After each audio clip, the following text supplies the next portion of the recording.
And now, ladies and gentlemen, Put your thumbs up and say it's Tickety Boo. Tickety Boo. Tickety Boo, Tickety Boo, everything's Tickety Boo. Tickety Boo, son. Tickety Boo. Tickety Boo! Welcome to Tickety Boo, the podcast with unscripted conversations from people who've lived it. I'm Andy Griffiths, and alongside Iona and Ian, we're three working therapists, but more than that, we're just three humans trying to figure out life just like everyone else. In each episode, we talk honestly about our own experiences with mental health, relationships, fear, growth, and all the stuff we don't always say out loud. And we're certainly not here to fix you. We're here to make you feel less alone and maybe give you a few things to think about along the way. And in today's episode, I'm looking forward to this one, we're asking, why do we Google a headache at 3 a.m. and end up convinced that we are dying? This one's for the overthinkers, the nighttime scrollers, and anyone who's ever gone from a sniffle to a funeral in 3 swipes. Guilty? Who's done it? Yeah. Yeah, I definitely have. I did it a lot during my struggles with anxiety. Yeah, I can really relate to this. Dr. Google. Dr. Google. Oh. Yeah, Dr. Doom, actually, Yeah. more most of the time. It is, isn't it? You know, I've got a bad headache, and in 3 clicks, you've got a brain tumour. Yeah. Why do we do it? More looking for answers, I suppose. And we want to have, I think, some form of control. If I just know, because not everybody, there are some genuine health concerns and issues where people aren't getting the answers they want. And they maybe aren't getting the answers they want from their doctor and all that. So I think that's a whole other level, because then they start going to look for answers because they want to be in control. They want to know what's going on, and we all want that. But I think for the average situation of at 3 a.m., what's wrong with me? Recently, so yeah, we're all still learning. Recently, it was actually after we'd been recording our last episodes, and I went home and I wasn't feeling very well, and I started to feel progressively worse, and and the next thing, I mean, like, it was really bad. Anyway, I probably had stomach flu, so if you know, that's a lot of trips to the bathroom. Is it as bad as man flu? Sorry to interrupt you, but there's nothing as bad as man flu. But it was interesting because I was like, oh my gosh, and then because it's myself and my son, I'm like, okay, if I start getting delirious or not making sense, and if I wasn't at that point, but I mean, I was getting borderline, like, okay, this is like, I'm really not well, what's going on here? Any number of things could be wrong with me. Anyway, I looked at the worst form of dehydration and what this could mean. So I told my son, it's like, right, in the middle of the night, if I'm like getting delirious or not making sense, you have to take me to hospital. I can feel your energy. I read your mind, what you just said there. If I'm delirious or not making sense, everything's absolutely fine. That's exactly what I was thinking. I said, don't do it, don't do it, don't do it, don't. I can feel that devil sitting on your shoulder. And it was fine, and we can laugh about it, and I came through it. I was like, oh my god. But it was interesting. I really got to see in that like moment of like, it could be this bad. Mm-hmm. It was just stomach flu, and I got over it. It was really quick, and I was done. And no, I didn't need to go to hospital, but I did check my temperature a couple of times. Didn't have a temperature at all, but if I'd gone up a little bit. But yeah, I can see where, and I haven't struggled with like anxiety like you have. I can see for people who have anxiety as well as a base. Like, mine's been depression before in the past. So that's a slightly different rabbit hole, 2 sides of the same coin. But yeah, I mean, I was in a good headspace, and then I was laughing about it within 24 hours. At 3 a.m, everything feels 300% worse. Yeah. Yeah. Well, if I'm awake at 3 a.m, yeah. Well, if you're up and if you're Googling, don't get me wrong. Google once, when I was dealing with something I was trying to figure out with the GP, it really helped me in giving me a list of stuff to discuss with them. Yeah. Mm-hmm. Because, a bit of an irony, I was trying to figure something out with the doctor that was going on with me, and that doctor said to me, well, what is it you want me to do? And, once I finished eye rolling, I was like, well, actually, I've got this going on and this going on. I don't know if it's this or it could be that, or I've read that it could be a bit of this. I'd like to cross those things off my list. So I was using Dr. Google in a positive kind of way. So it's almost like, well, could you just make sure that the diagnosis that I've given myself with Dr. Google are either correct or wrong. Right, I couldn't really say to the doctor, well, I just want you to do your job. Yeah. How dare I? But you get what I mean with it. But with a health anxiety in particular, that reassurance that you're seeking to get from a search engine, I don't know if that reassurance ever really worked for me with anxiety. In fact, it led me to needing more and more reassurance. It's a trap, isn't it? It draws you in and you can't get out. Yeah. Well, I'm amazed at how many people that I've had recently have health anxiety. And he's really bad. He's actually, with the one lady, it actually gone as far as agoraphobia. And it started with a fear of vomit. And then it went from a fear of vomit to she was then Googling absolutely everything that could make you vomit or what could make other people vomit. So she wouldn't go near alcohol, she wouldn't touch any surfaces. And in the end, because she couldn't touch any surfaces or go near people that could be ill or breathe germs on you, she wound up becoming a recluse. Yes. And that was the after effects of, having a bit of health anxiety following COVID to then going Google mad. Too much knowledge can be dangerous, can't it? And the other thing is you can Google something and then convince yourself you've got those symptoms. Yeah. You never did. You didn't understand anything about them until that point. And we know how powerful the mind is. You start to focus on a symptom and the mind will lock in on that and start to create false symptoms as well. Yep. Well, this is an issue. So, we see quite a few people that have actually got physical symptoms that are related to their anxiety that they're actually creating themselves.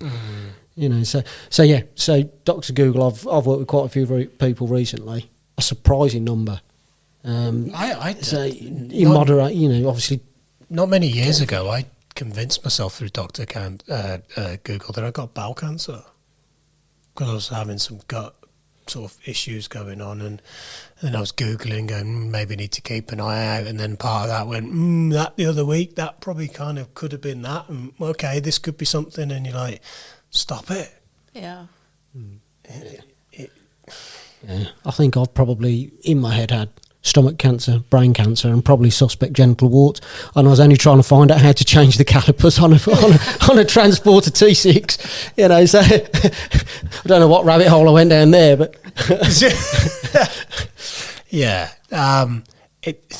But we laugh about this stuff, but if you're trapped in that anxiety loop, it's really quite frightening, isn't it? And the problem is, we normally tend to be doing this at night. Alone. That's because you're already. The reason that you're up at night is because you're already stressed. You're stressed now, and your rational brain's clocked off for the night, and your anxious brain starts to pull an all-nighter. You're also tired, so your general regulation isn't at its best because you're up, you're exhausted. Without a doubt, you're looking at the clock. The more you look at the clock, the more you can't sleep because you're looking at the clock. And then you start Googling. Stop watching when you're trying to go to sleep as well. It's horrible, isn't it? And at that point, I bet you £10 it's not the first night you've been up at 3 o'clock in the morning. This has been a series of nights you've been up. So, your emotional regulation, whenever you're auto-potting anyway. So then when you're in a fairly low state, you start Googling and it goes in and has an impact that maybe it wouldn't if you were sort of fully rested in the middle of the day in a better place. Yeah. So, cyberchondria is the new phrase, which the real analogy for it's health anxiety with a Wi-Fi connection. Do you know, I don't actually get that. I do, but I don't. Now me, I do absolutely anything I can to avoid going to the doctors. I'm shocking, so I'll self-diagnose myself with something fairly simple, so I'll get over that. And Louise will keep saying, you need to go to the doctors, you need to go to the doctors. I'll be fine, it's only that. But then if it's Louise, I don't say it to her, but if she's poorly, then I Google it, and then my head goes down that bad place, which is, I don't know, it's strange. I get it more so with her and the kids than I do with myself. With myself, I'm trying to find a way to brush it under the carpet. But then I'm worried sick when I start Googling stuff about everybody else. What is it with this? I can definitely relate to that. I will only go to the doctors if really pushed or it's critical mass. I don't know if that's because unconscious conditioning or it's just a faff. Well, obviously at your age, Andy, you should be going for regular checkups, maybe once every 2 or 3 days. Yeah, but you get what I mean. I Yeah. mean, like, you know, are you quick to the GP or are you not? No. Last resort. Yeah, and I can't remember the last time I was at the GP, to be honest. Hmm. Well, and I have some recurring issues that have happened. Like, we all know I've had issues with my back. I've had, I have issues with my ears and getting ear infections. So I know how to prevent that and how to sort of be preemptive and what I need to do to look after myself and move more when it comes to the body. So I've been proactive. But yeah, like, going to the GP is a hassle, and actually you don't even get to see your GP now anymore. You have to speak to the reception. First of all, you have to get past the receptionist. You know, that's a whole other thing. And then you have to wait for a phone call back. I mean, that's a whole other podcast, but yeah, it's... But is this how people end up on Google? Yeah. Absolutely. Yeah. If you can't get an appointment for 5 days and you know you feel Worried. like, you feel in a bad way, of course you're going to try and do whatever you want to go and self-medicate. And that's if you've Just try got and Google. a local GP practice. There's a lot of people who don't even have a doctor because they can't find somebody to get signed up. So, yeah, so that would make sense. So we're not, when we do end up on Google, we're not really searching for symptoms. We're searching for certainty, aren't Yeah, we? I And guess. you're not going to find it there, are Or you? for answers, yeah. For answers, there'll always be doubt. It's a bit of a trap, isn't it? Yeah. It kind of draws you in. It never really does work. I can tell you now from lived experience that every time I went on Google for certainty, I got uncertainty and more anxiety. Yeah, because your anxiety when it was at its worst was, a long time ago. Can you imagine now having your anxiety now and having ChatGPT? Oh and my God, I'd wake up with a cough and then I'd end up diagnosing myself with Victorian chimney lung or something like that. But I mean, back then, when I was really struggling, Google was a thing, but not so much of a thing, and it wasn't on that rectangle we carry around in our pocket. I would have been able to do far more research than I was able to do. So, yeah, definitely technology would have hindered me, I think. But I said I don't do it. But then, after Dad died, he had cancer that started in the kidney, then spread to his stomach, what have you. And I had an issue with my kidneys, so I had kidney failure. So and it was something that we've been able to sort out. It was basically not looking after myself, burning the candle at both ends, never stopping for a wee at work, and generally abusing my body. But I did because I don't know if trauma is the right word, but because of, well, in fact, it was probably a form of PTSD after we watched Dad die in such a cruel way. I was then very conscious. So the minute somebody said kidneys, well, that's what happened to Dad. That's what I meant. Or stomach. Yeah. My head would go down that road, and I would start to... It's very because easy to do. It was kind of taking the trauma of what I'd seen, and then it's scaring the life out. Is it hereditary? So you always is it hereditary? So you're constantly trying to scan for any signs that this what you've seen happen to other people could be happening to you. Yeah, and you can totally understand why. I've got a number of clients who've suddenly lost family members to a condition, and they are now absolutely terrified it will happen to them, and they're constantly scanning and checking that that's not part of their reality. And I think actually in that moment, instead of, you need to sort of calm your nervous system down. You can soothe the fear instead of feed it with more research. Yeah.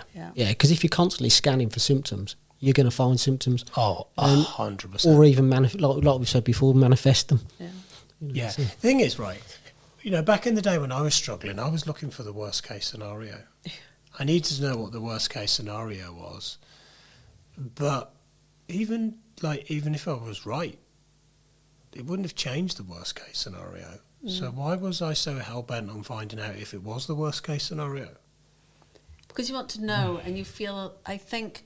Well, if I know, am I going to feel... Right, let's just... You feel there's power in the knowing. Is it control? Maybe. Yeah. Well, yeah, let's be honest. When I was searching, I was fundamentally checking that I wasn't going to die. If you're being brutally honest. The thing wasn't going to kill me. But let's just say I find out categorically, yes, it's going to kill you. Am I going to feel any better or worse knowing? Because in the moment when I'm searching for answers, I feel awful. I think if you know in certainty, you're always better to have an answer than to be in limbo. Yeah.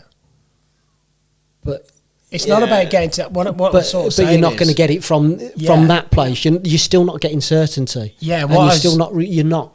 You've got this false illusion of control by trying to find it. Yeah, that's kind of where I was going with that statement. And what I meant, and it probably got a bit lost in translation, was in that moment, I felt if I knew for sure that I'd got it, I'd feel better. But that's not actually the reality. It's like it wouldn't have changed how I felt, and searching for answers at that moment wasn't the solution. But you don't know you've got it. You've got another potential prognosis that just makes you feel even worse than you did before. But you still don't know any more than you did. Yeah, I was really good at hypnotising myself. That I made it my reality that this could be the only possible outcome because I was so focused on that being the only outcome. Self-hypnosis. Yeah, thoughts become things. But, my view is you don't need to know the worst case scenario. You need to know you're not alone in fearing it. Because we all have these fundamental fears, don't we? It's part of the whole human experience. But I think, we're not saying don't use Dr. Google, but don't become, the hypochondriac that's like, that I've got that. That's me. That's definitely me. I've definitely got that. I know that's my reality now. Or preempting somebody to drive you to hospital in the middle of the night in case they need to. Yeah, if you're honest, in that moment, you're just really scared. Yeah. That's the best thing to say. So, next time you want to search, try taking a nap or maybe a voice note to a friend or having a cup of tea or going for a walk. Then go to Google. Don't immediately jump to Google. Well, you can get professional advice. You've got 111. I mean, I'd certainly never advocate not getting any kind of examination that you think you need. Because obviously, especially with men, they just, you just brush it under keep the ignoring it until you've got a problem. But that's not what we're talking about. Yeah, I think, there's a certain honesty between the three of us. And this episode where we've blatantly said there's been times where we've spiralled. And, Google has fed the spiral. And I don't think we should ever feel silly for spiraling because that's actually part of just what humans do. We seek answers and certainty. But the thing is, don't stay stuck in that spiral. That's what we're really saying, isn't it? Because that's the real issue here. Health anxiety is not about, you're not concerned about your health. You're stuck in an anxiety loop. Yeah. And it's about recognising that you are as well. Yeah. I'm really anxious at the moment, and in this state of fear, I believe X, Y, and Z. And rational thinking is not able to filter through. And the irony is, sleep on it, get some sleep. I don't make good decisions if I've not had enough sleep. I can't think clearly. So it's like getting some sleep, taking a nap, reaching out to somebody who will be able to answer, reaching out to the GP, phoning there are ways you can get seen and get results, but I think we need to be aware of where we are ourselves. Like me at 3:00 in the morning, I'm not going to make a good decision. No. It's like, I need my sleep. Well, ironically, the amount of times that I fell asleep and completely forgot about my brain tumour. The next day I'd wake up and worry about something else. Yeah. It's okay for spiralling, just don't stay stuck in the spiral. It's anxiety, it's not necessarily your health. Yeah? Agreed. I think that's fair to say. Yeah. As always, thank you very much for watching us on this episode of Tickety Boo, and we look forward to catching you in the next episode. If you or someone close to you needs to access mental health support, please contact your GP, or if it's out with normal office hours, get in touch with NHS 24 on 111. Alternatively, contact the Samaritans on 116 123. All calls are free of charge from any phone. You can also find more support information on the Tickety Boo website, ticketyboopodcast.co.uk.